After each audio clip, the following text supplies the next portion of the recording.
Okay guys, so this is for a Craftsman 3000 PSI 2.7 max GPM pressure washer, gas pressure washer obviously. It's got the Briggs and Stratton 190cc 8.75 horse motor on there. It's a really great machine, except for the last year or so I've been having some problems with the throttle. One thing to note is that this one in particular is quiet sense, so that can have a couple of different names: quiet sense, idle down. It all depends on who the Briggs and Stratton motor was paired with, whether that was Homelite or Troy Built or Craftsman in my case. In any event, that is an attempt to keep the throttle, basically keep it from going full bore until it's needed. So whenever you press the trigger on the gun itself here, so when you push this guy down and open it up, I don't have it running right now, but as soon as that's opened up, that will allow the throttle to go full bore. I should point out that the cover I took off to gain access to everything here, there you can see the spring installed and everything else, was just on the throttle area at the front. There's a screw here and a screw here, and then that just comes right off, and then you have access to this full panel. The way that works actually is this little linkage right here. If we tip this guy over, connects to the pump. So when this gets pressurized, this is connected right here.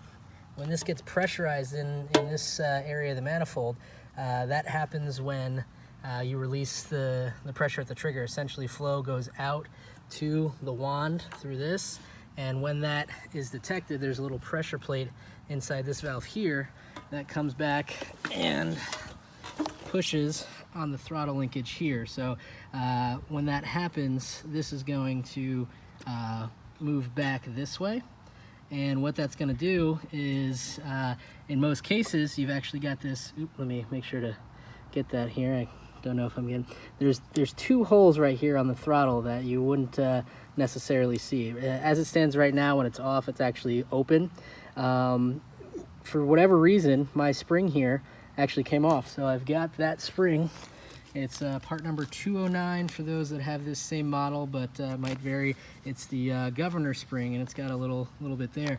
But once that spring is placed on there, it's able to function properly. So I'm actually going to show you an example of the problems that I've been having with it, how I came about seeing this, and then just putting it back together and making sure that it all works. So we'll see that in a moment. Stay tuned.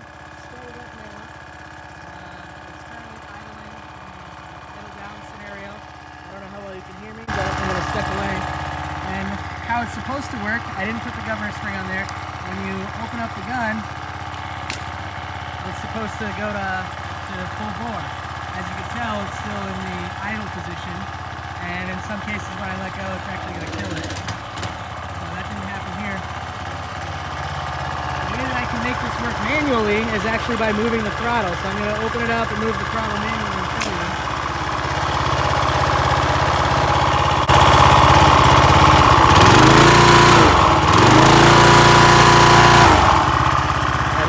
Pressurize the gun. You couldn't actually see it, but now you can tell that when I move this throttle,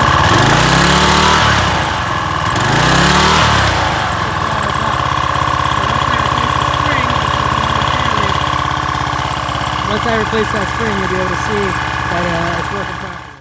Okay, you can see the part number. I got this from, I believe it was fix.com. But that's the open package. The spring itself is here.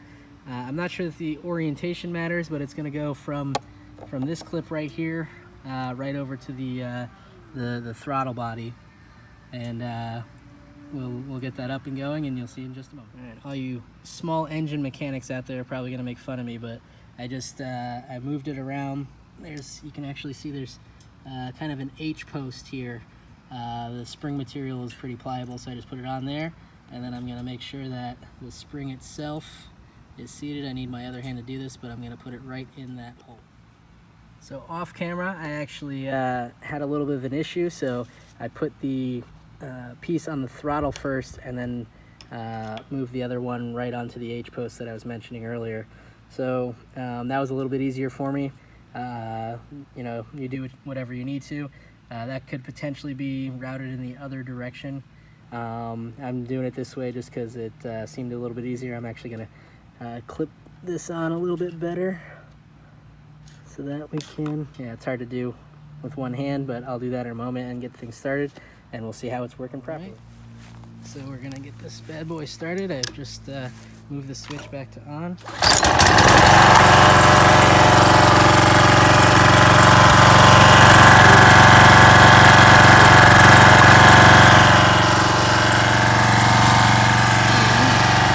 Hopefully you can hear me a little bit better. I don't have a tip on there yet, but you can see that.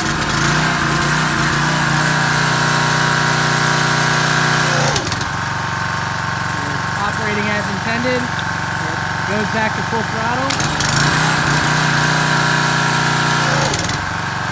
And down when I release the trigger. That's the way Quiet Sense works.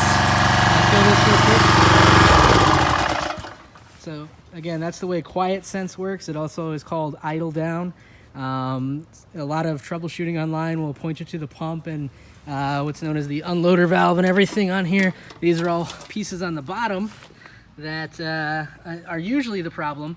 For whatever reason, my spring came off there, and it took a while to figure out that it was actually an engine problem and not so much a pump problem. But hopefully for anyone that has a Quiet Sense, like I said, it's Quiet Sense or idle down depending on the model, but those are the way these things work, and hopefully I can save you guys some headache, as I, you know, had considerable headache with the forum searches and everything else. I'll also have links to the parts that I ordered and everything else in the description, and you know, hopefully I've saved you some effort here. All right, thanks a lot. Bye. In addition to that, so areas that you might find helpful, and you can get this information online, but just in case you haven't done it, the model number and everything. There is a 2D barcode on the back of it. This is actually on the fuel tank area. That is what got me to the parts list for the engine itself. There's also the serial and model number on here. I think I got this thing back in 2013 or so, so it's a few years old now. Bought it at Sears as well, being the Craftsman thing that it is.